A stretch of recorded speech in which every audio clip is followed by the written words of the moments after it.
Mr. Teacher.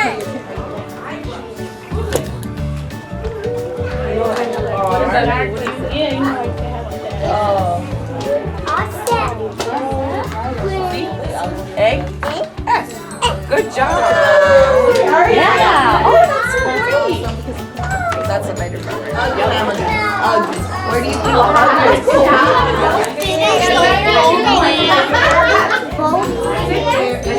That is a beautiful. And I have purple heart. And little Sal brought along a ring set out. Good job. All right, good friends. Raise a hand if you finished your activity where you are.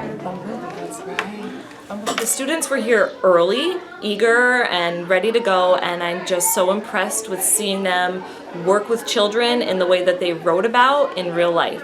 So seeing them make accommodations for children that maybe have a shorter attention span or struggle to hold the crayon, and just making gentle changes to their lesson plan so that all the children feel successful is really impressive to see in real life today.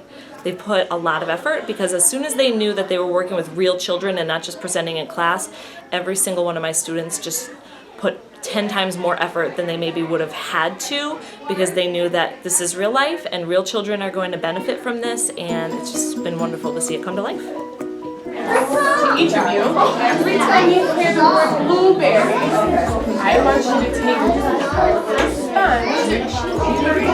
Sally. Me. Are we listening to you? Sally. Run fast through the meadow. Four little apples. Smile. I see a lot of smiles. Then So my project today was we did camping trees. So I had cutouts of each child's individual letters of their name, and they made them into a very tall tree. And then we colored a tent, and then we added the tent and the tree together and made them one big camping scene. I think it went really well. There was a lot of them who knew all the letters of their name, and they were able to put them together and tell me all the letters, and it was what I wanted. It was very good. So my project was Love is Family, and we were making a heart where we discussed all the different types of family members and who lives with who in each house. So the goal was for the children to be able to experience the fact that families are composed of many different things and not just mom, dad, and children. I think it brings the lessons that Ms. Sheila is teaching to life. It really helps us be exposed to the children and how they're working and what they're doing. So it's very helpful to be able to see the kids and how they'll respond to whatever ideas you're coming up with, because you're able to put what you're learning to practice, and that's very helpful. Your project? My project was a book about Pete the cat doing Wheels on the Bus, and we learned about transportation and how they get to school, and then they got to circle the word that relates to how they got to school, and then they got to glue a picture of a bus or a van or feet or a car, and then they got to color it in, and that was their car that they got to school in, or that was their legs, and then they got to draw their body, and that was how they got to school. I all seemed to like it. They all got to tell me about who brought them to school or how they get to school, and we got to talk a little bit more, and it was really good. They had a lot of fun. Well, in the classroom, it's kind of, we practice with each other when we do our lesson plans. It's a lot different with kids, and I think it's a good experience. I think it was a lot of fun to see how they reacted with what we've been working so hard on, rather than, classmates, because we see kind of the process, but it's really nice to see the final outcome with real kids. So today I read Blueberries for Sal, and we were learning about recognizing the sound of the letter B. And every time I read, they heard blueberries or berries, the children will dab and feed their bear blueberries.